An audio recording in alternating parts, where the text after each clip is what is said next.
Nous sommes en joie parce que c'est toi le véritable Dieu. C'est à partir de ton arrivée de ta venue sur terre que toute l'humanité a commencé à compter les années. Aujourd'hui, nous sommes en l'an 2000, mais c'est par rapport à ta venue sur terre. Regarde combien de fois tu es puissant. Cela veut dire que c'est toi le véritable Dieu, Jésus-Christ de Nazareth.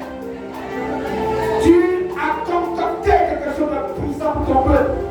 Tu l'as mis dans le cœur de ta servante à côté de moi, Naomi. Écoutez, elle a préparé un endroit, le grand silo, pour inviter toute la Côte d'Ivoire, tous ceux qui entendent depuis qu'elle a lancé l'appel, tous ceux qui entendent sur tous les réseaux sociaux, pour leur dire s'il y a une rencontre très importante à Carrefour, le Seigneur Jésus-Christ donne à son peuple. Nous sommes en train de nous préparer. Aujourd'hui, c'est la bonne dernière semaine pour aller à la convention. Je te prie, regarde cet esprit, prends la première place, confie ce moment et parle à ton peuple. Ce que tu as dit, dis-le pour que la mort te revienne. Seigneur Jésus, ça peut que tu as prié. Amen. Sois sauvé, c'est ma prière. C'est ma prière. Je veux que mon cœur soit béni. C'est ma prière. Sois béni. C'est ma prière. Je veux que ma soeur soit sauvée. C'est ma prière. Sois béni. C'est ma prière. Est-ce que tu peux chanter avec nous? C'est ma prière.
Je suis venu te dire une parole.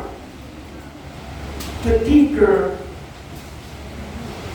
la situation dans laquelle tu te trouves, tu n'avances pas, tu ne vois pas le bout, encore moins la fin.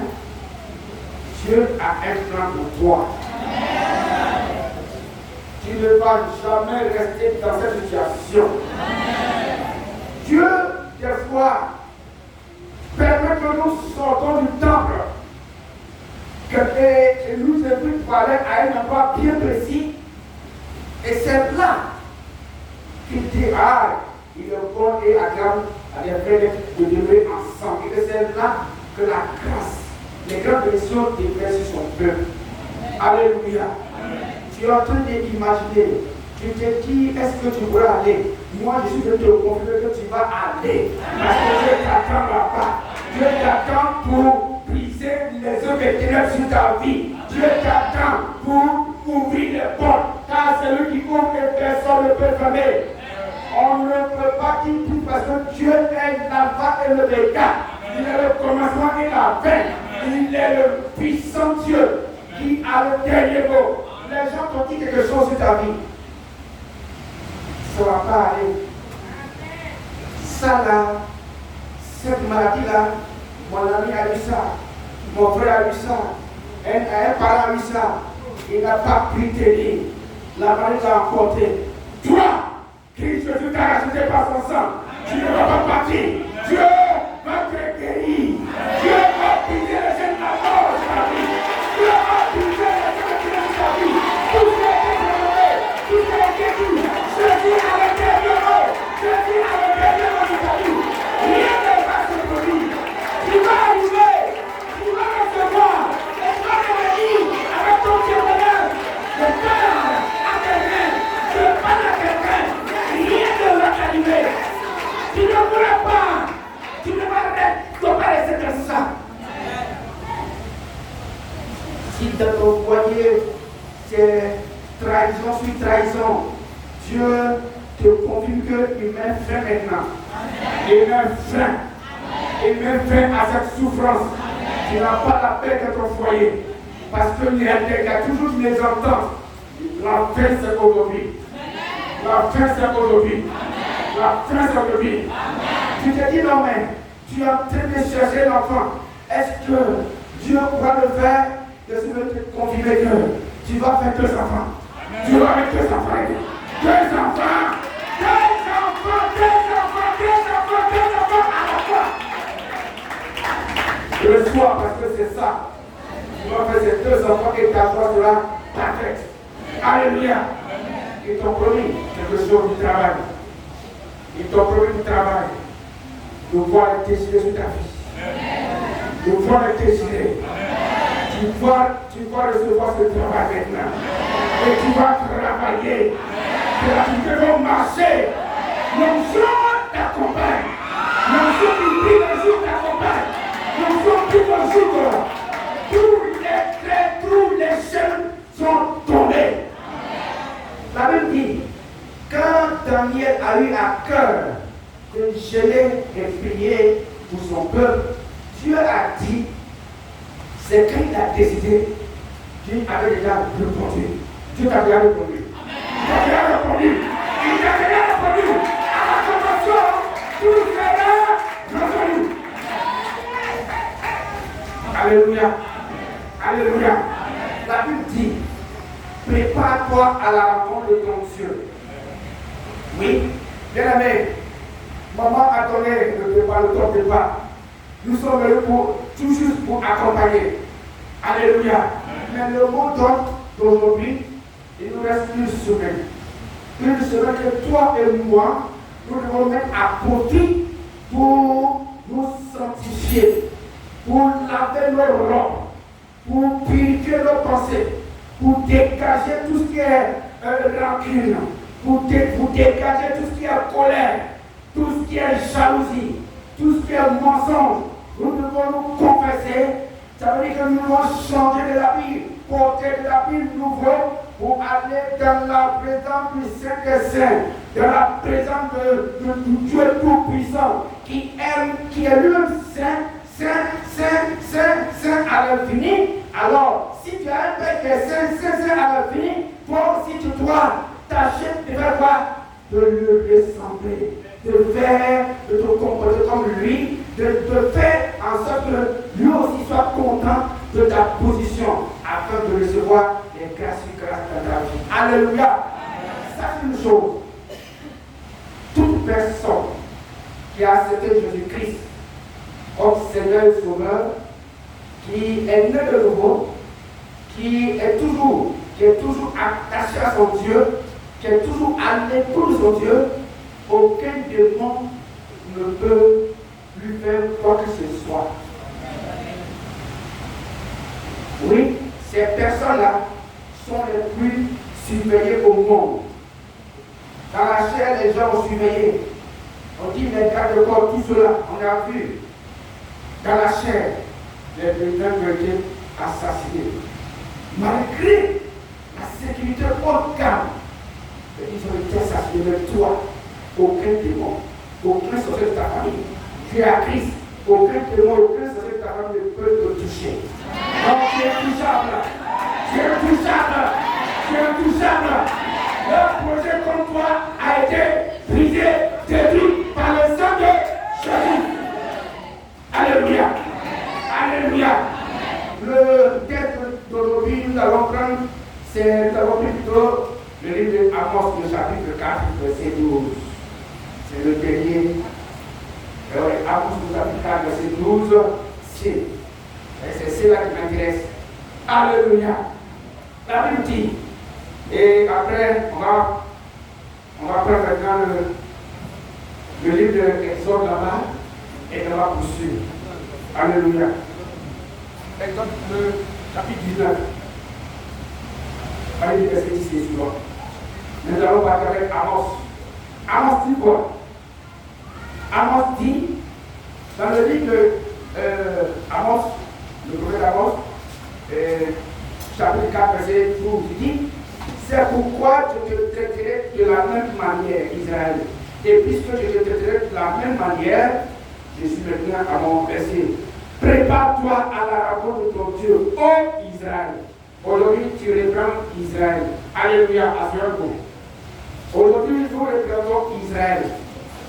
Après avoir été écrit comme sauveur, Seigneur, nous représentons le peuple de Dieu. Alléluia. Alléluia. Et c'est très intéressant. Maintenant, je vais partir sur Exode chapitre 19, du chapitre 19 à du verset 10. On va lire un peu et on va voir. Où est-ce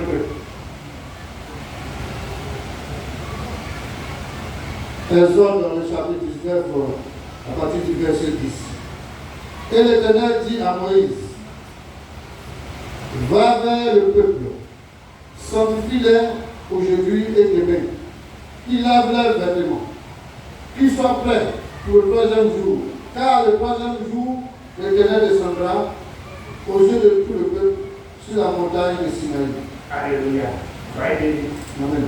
Le reste, vous prenez le chapitre 19, lisez tout le chapitre 19 à la maison. Ça va vous servir, ça va vous aider. Alléluia. On va prendre des portions de la parole de Dieu pour aller en avant. Que le Seigneur vous bénisse abondamment au nom de Jésus. Là, Moïse était, on peut dire, l'ami de Dieu. Moïse est un fils d'Israël que Dieu a aimé et choisi pour conduire son peuple. Sache que Dieu l'a appelé à 80 ans. Et que 3 personnes ici d'entre nous n'a son âge, à son appel. Alléluia. Et Dieu s'est révélé à lui au plusieurs attentes pour lui dire, mon fils, j'ai entendu les souffrances de mon peuple, tout ce que l'ennemi a fait à mon peuple. Alors, toi, je te choisis pour aller prendre mon peuple, envoyer à Canaan. Oui, effectivement, Moïse a accepté. Il est parti prendre le peuple de Dieu en Égypte pour traverser la mer Rouge. Mais sache une chose, il a fait 10 miracles, pas 10 plaies en Égypte pour démontrer aux yeux du monde entier qu'il est le véritable Dieu. Personne, aucun autre Dieu ne peut faire ce qu'il a fait en Égypte. Pour pouvoir arracher des mains de Pharaon son peuple pour aller à Canaan pour le servir. Alléluia. Devant même la mer Rouge, le Seigneur s'est glorifié. Il a permis que son peuple tienne devant la mer Rouge. Derrière, il y avait la mer d'Égypte. Devant, il y avait la mer. Il n'y avait pas de passage, il n'y avait pas d'issue. Mais c'était le plan de Dieu. Des fois, quand Dieu permet que tu rencontres des problèmes, des difficultés, c'est aussi le plan de Dieu. Parce que Dieu veut faire quelque chose pour que tu crois en lui. Dieu va opérer un miracle pour que tu saches qu'il s'appelle Dieu. Parce que tu dois savoir que tu ne suis pas un faiblard. Tu ne suis pas quelqu'un qui va te trahir. Or, Dieu n'a jamais trahi ses enfants. C'est pour cela, même si c'est dur, reste tranquille. Calme, confie-toi au Seigneur et tu verras la main glorieuse sur ta vie pour te délivrer. Alléluia. Alléluia. Et c'est ainsi, à devant la mer Rouge, le Seigneur a dit à Moïse, il lève ta verge et fends la mer. Ça veut dire quoi? Dieu ne peut pas travailler sur la terre sans toi. Est-ce que tu comprends? Dieu travaillera toujours sur la terre au travers d'un humain. Dieu choisit tous les humains pour travailler pour opérer des grands signes des miracles sur cette terre dont tu fais partie. C'est à travers toi que Dieu va travailler dans la maison de ton père, dans la maison de ta mère. C'est à travers toi que Dieu va opérer des miracles dans ton foyer, dans le lieu de travail où tu exerces là. C'est à travers toi que le Seigneur va faire quelque chose pour démontrer à tes amis et connaissances que toi, tu as été mis à part pour son œuvre. Alléluia. Alléluia. Et donc, voyez-vous, Dieu, à un moment bien précis, après avoir traversé la mer Rouge, il a dit à Moïse, je vais raconter ton peuple. Parce qu'il a fait de Moïse Dieu, et il a fait de son frère Aaron comme son prophète. Ça veut dire quoi? Tu es un Dieu. Tu es un Dieu. Ah, mais je ne sais pas dire tu es un Dieu. Dans la famille de tes parents, tu es un Dieu. Et quand bien même que tu ne crois pas à ce que je t'en dis, mais sache une chose, fais l'expérience. Un jour, quand tu vas mettre tes pieds au village, tu vas sentir quelque chose. Il y a des personnes qui étaient proches de toi avant. Il y a une onction qui est en toi là, va le repousser. Parce que si ça vous fait du mal, ils vont sentir ça, ils seront dégagés de toi parce que tu es un roi. Tu es un roi sur la terre. Tu es là pour régner. Tu es là pour attaquer. Ton père t'attend. Alléluia. Oui. Moïse a invité tout son peuple qui n'ont débarrassez-vous de tout ce qui est souillure. Aujourd'hui, c'est de toi et de moi. Chacun doit débarrasser de ses mauvaises pensées. Tu dois débarrasser de toi tout ce qui est doute. Tu dois débarrasser de toi tout ce qui est incrédulité. Tu es venu, tu as accepté que ça fait longtemps. Mais sache une chose, Dieu ne travaille pas avec les incrédules. Dieu ne travaille pas avec tous ceux qui doutent de lui. Il est suffisamment puissant, donc il va jamais te trahir. Quand il te promet, il le verra. Il y a des gens de Dieu, quelqu'un de Dieu apparaît sur ta vie. Il te donne une parole vraiment. Ça c'est pour toi seul. Ce que dit sur ta vie, c'est pour toi seul. Et donc, sache que ce qu'il a dit, si tu ne te tournes pas de lui, si tu restes fidèle à ce Dieu, si tu ne le vas pas parce que Dieu a dit tu vas travailler et tu ne viens plus à l'église, Dieu a dit tu seras élevé et maintenant tu vis en disant comme tu veux, ce qu'il t'a dit là, toi-même tu fais blocage. Alléluia. Alléluia. Alléluia. Donc nous devons nous préparer comme Moïse a préparé son peuple pour rencontrer Dieu à la montagne de Sinaï, qu'on appelle Horeb aussi. Alléluia. Ça a été très fort pour le peuple. Oui, la montagne était embrasée de feu. Il y avait la fumée partout. Le Seigneur, il est toujours au ciel. Il est toujours au ciel. Mais regardez, il dit, il est descendu. L'onction de Dieu est descendue sur la montagne. Il était toujours là-bas, si je contrôle. S'il était véritablement lui-même sa personne, non. À un moment donné, le peuple dit, oui, arrête, Dieu, il n'est qu'à te parler toi seul. Et puis toi, tu vas nous transmettre le message parce que j'étais devenu incrédule. Il fallait que Dieu tisse une alliance avec son peuple au mont Sinaï pour lui donner les 10 commandements. Pour lui donner les 10 commandements, pour tisser une alliance avec eux, il a fallu que Dieu se présente de façon glorieuse. Comme à partir du 11 août jusqu'au 17, Dieu va descendre au milieu de nous. Et sa présence sera glorieuse. Aucune chaîne ne va te lier encore. Les chaînes de ta famille seront brisées. Les chaînes de la maladie seront brisées. Tout ce qui est sorcellerie sera détruit par le Saint-Esprit. Alléluia. Alléluia. Il a fait cela. Pourquoi? Parce qu'il tient à ce que son peuple soit à lui seul. La Bible dit que Dieu est jaloux.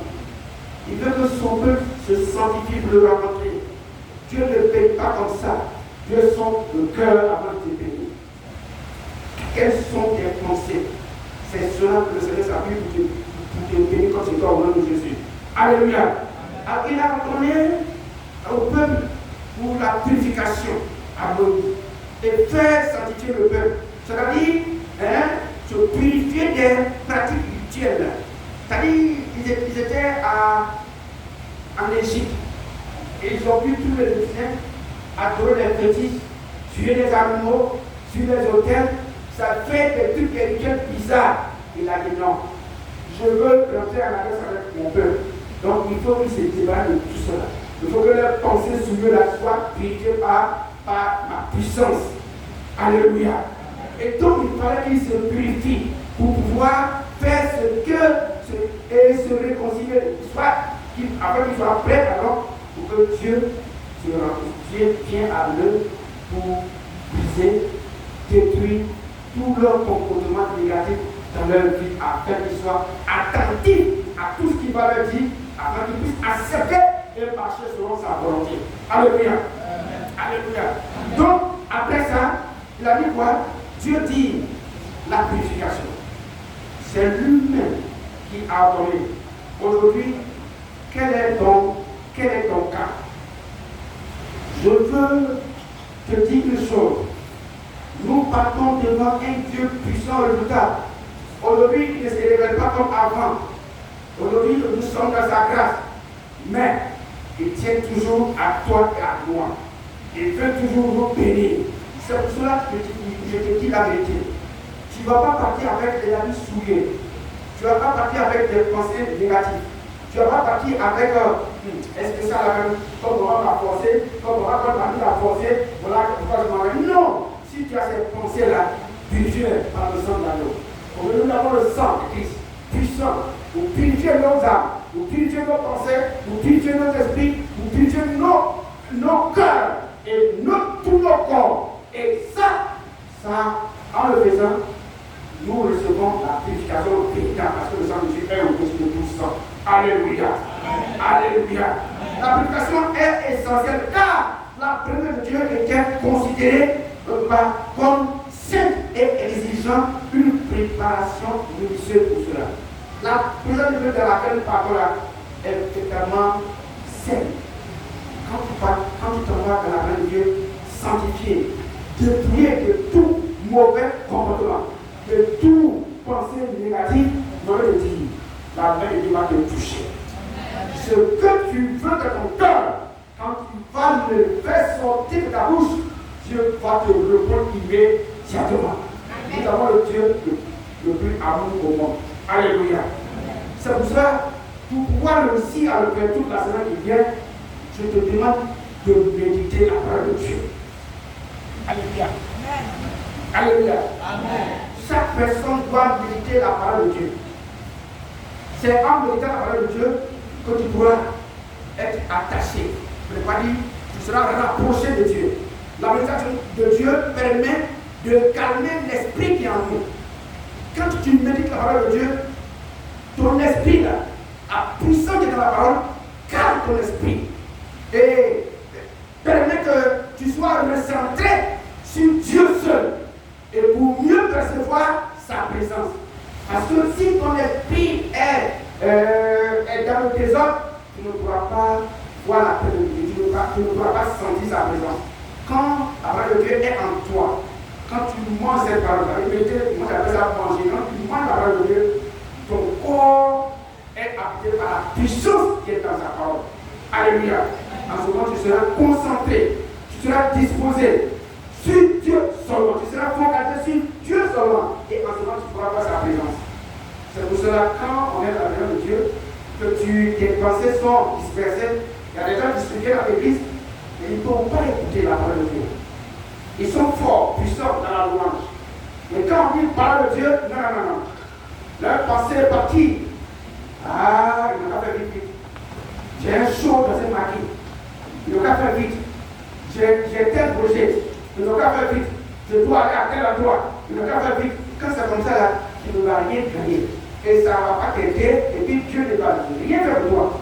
Alléluia. Il faut te libérer. Dépouille-toi chaque matin, chaque dimanche. Viens dans sa présence.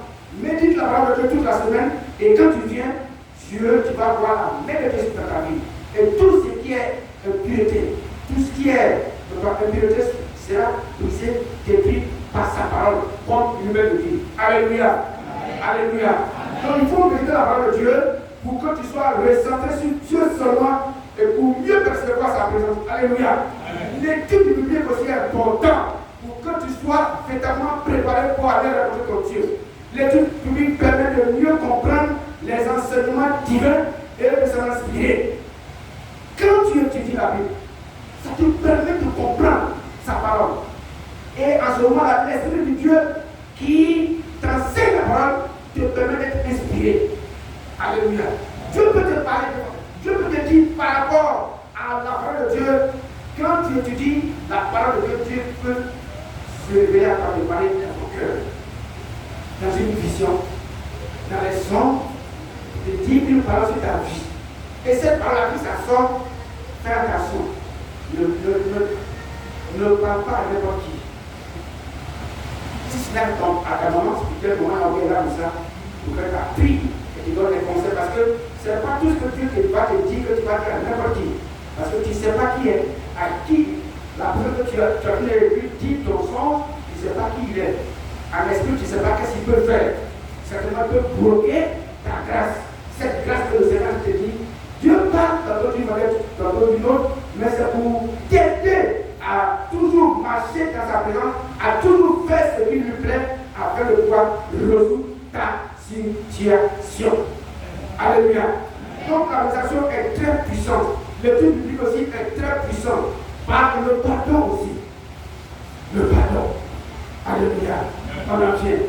Quand les apôtres ont regardé leur responsable, le maître Jésus-Christ, le maître Jésus-Christ a marché sur les eaux. Bravo. Il a marché comme s'il marchait sur ta eau, sur la mer. Si c'était une eau qui n'était pas, qui était stable, peut-être que je peux comprendre. Mais la mer, il faut regarder, la mer n'est jamais tranquille. La mer bouge comme les enfants qui aiment bouger beaucoup. Alléluia. Mais malgré ça, Jésus aide à marcher sur cette mer. Parce que c'est le maître. C'est lui qui l'a créé. Chaque fois quand Jésus arrive le pas, tout ce que lui, Jésus a créé, l'obéit, se soumet à lui. Jésus a opéré les grands miracles, les guérisons pas possibles, les résurrections. Quand il est venu, après 4 jours, à la maison, parce qu'on lui avait déjà dit que Lazare était mort, il est venu, il a rencontré Marc. Marc a dit, hé Seigneur, si tu avais été là, notre frère ne serait pas mort. La même parole là, quand Marie est sortie, Marie a dit, Seigneur, si tu avais été là, Lazare ne serait pas mort, mais ce n'est pas le plan de Dieu.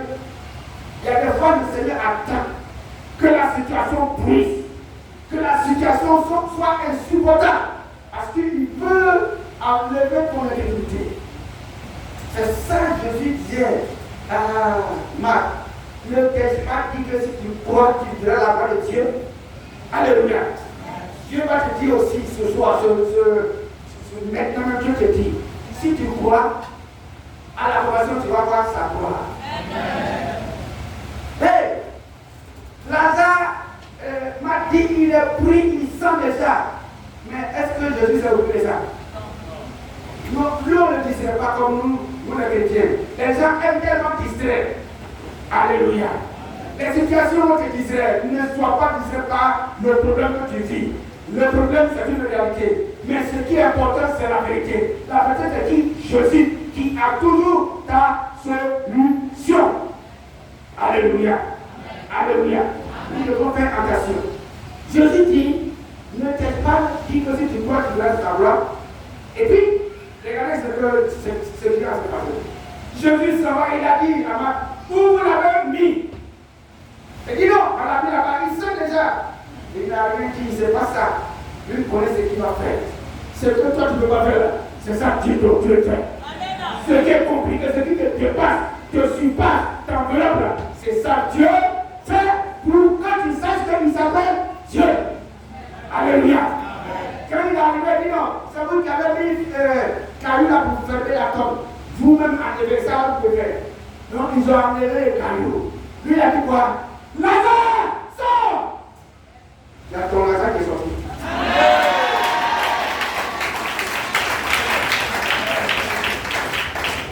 La puissance de qui Jésus a fait sortir Lazare, effectivement. Tout le monde était témoin. Lazare était sorti toujours libéré. il ligotait par la toile qu'ils ont pris pour l'enterrer. Il a mis derrière eux. Il est parti. Attendez. Aujourd'hui, dans le monde, là, celui qui est pris là, est-ce que quand il sort là, qu'est-ce qu'on fait? Et ça va faire l'éducation. La Bible dit que vous avez dit qu'il y avait des asticots. Et oh, mais la puissance de Dieu arrêterait immédiatement.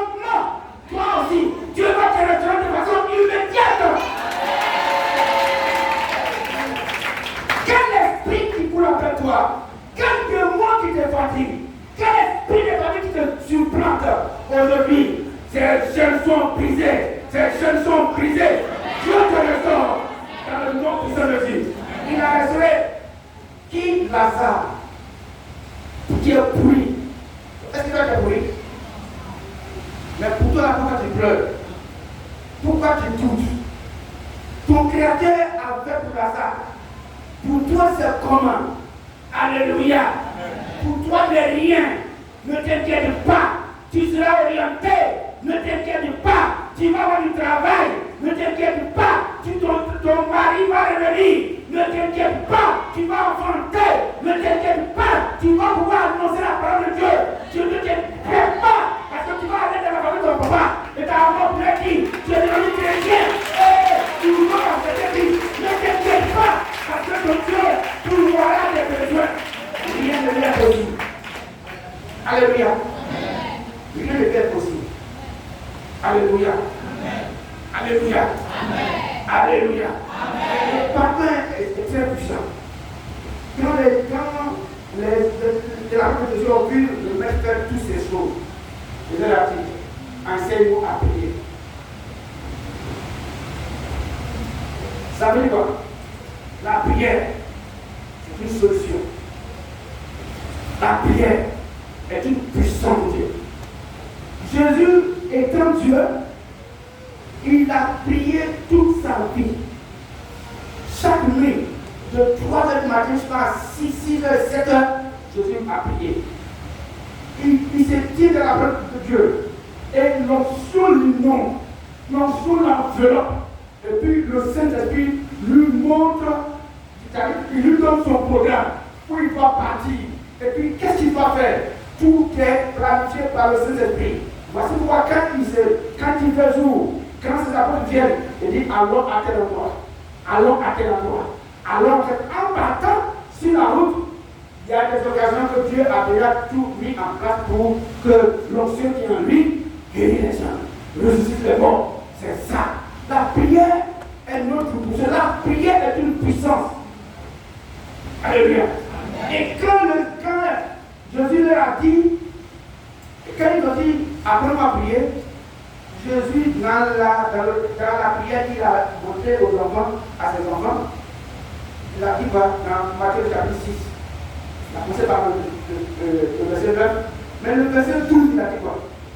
Il dit, pardonne-nous nos offenses, comme nous aussi, nous pardonnons à ceux qui nous ont offensés. Mais ça veut dire quoi? Si toi, chrétien, tu veux être puissant, tu veux être puissant, tu ne veux pas que les démons t'attaquent, les démons aient le progrès sur ta vie, tu dois faire quoi? Pardonner. Le pardon, ce n'est pas pour les faibles, c'est pour les puissants. Le pardon, là, ça te donne la domination sur tes ennemis. Quand quelqu'un te fait du mal et que tu lui pardonnes, c'est fini, il va payer les pots cassés. Tout ce qu'il a fait, force, parce qu'il a semé, il va récolter. Tout ce qu'il t'a fait, c'est une semence qu'il a fait sur ta vie. Et comme cette semence-là, la Bible dit, semer et récolter, quand on sème, on récolte. Il va récolter les pots cassés. Voici pourquoi les chrétiens doivent être très sages. Quand tu pardonnes, ça ne veut pas dire que tu es faible. Quand tu pardonnes, ça veut dire que tu n'es pas intelligent. Quand tu pardonnes, c'est parce que quand tu pardonnes, tu vas avoir la victoire sur tes ennemis. Alléluia. Et il a répété encore au verset 14. Il a dit quoi? Si vous pardonnez les offenses aux hommes, votre Père qui est là-haut vous pardonnera, vous aussi. Alléluia. Le verset 14. Le verset 15 dit quoi? Mais si vous ne pardonnez pas à vos frères, à vos prochains, le Dieu, il ne va jamais pardonner. C'est dangereux. C'est un verset puissant. Un verset qui en dit long. Ça veut dire quoi? Si toi, quelqu'un t'a fait quelque chose, tu refuses de pardonner. Or, si tu refuses de pardonner, que Dieu aussi ne va pas pardonner tes péchés, ça veut dire que tu vas où? Toi, il faut répondre. Tu vas où? Ah, tu vas manquer tes biens. Si tu ne pardonnes pas, Dieu aussi ne va pas te pardonner. Or, chaque jour, tu fais des erreurs, tu pêches. Bravo. Et dans ça là, si tu ne pardonnes pas parce que tu es méchant, comme Nabal, au lieu de devenir comme Abigail, la Bible dit que Nabal était très méchant. C'est vraiment un bon cadeau. Alléluia. Soit comme Abigail, sa femme, gentille, qui cache tous les péchés, qui fait tout pour que le pire arrive. Alléluia. Et puis si on ne parle pas, Dieu aussi ne va pas nous parler. C'est pour cela, maintenant, la semaine qui reste, chacun doit regarder dans sa vie. Doit se poser la question. Qu'est-ce que j'ai fait? Qu'est-ce que j'ai fait? Je m'en vais devant mon Dieu. Je dois parler à mes frères. Je dois parler à mes frères. Je dois parler à mes soeurs. Même si ton père t'a dit quelque chose, sache une chose. Un enfant ne va pas avoir les choses sur son père. Si toi tu veux avoir les choses sur ton père, ça veut dire que tu ne vas pas arriver.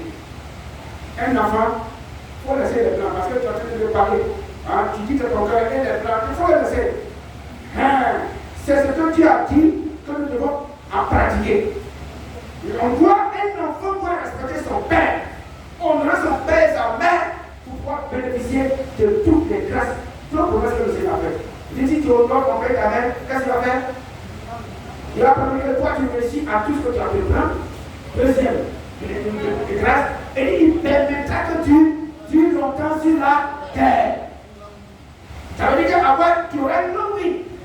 Ça veut dire que voilà deux promesses. Si tu honores ton père et ta mère, ceux qui parlent mal à leur papa, ceux qui frappent leur papa, ceux qui murmurent contre leur papa, qui murmurent contre leur maman, je ne sais pas quel effort ils ont fait pour trouver le monde. Il faut te rappeler. Pour pouvoir donner au monde, ils ont fait effort. Quand tu es venu au monde aussi, ils ont fait beaucoup d'efforts financiers, matériels. Ils se sont dépassés à tous les niveaux pour que toi tu sois mis comme ça. C'est pour cela que tu dois te souvenir. Et puis, réparer tes fautes avant d'aller à la convention. Demande pardon à ta maman. Demande pardon à ton papa. Si tu as aussi insulté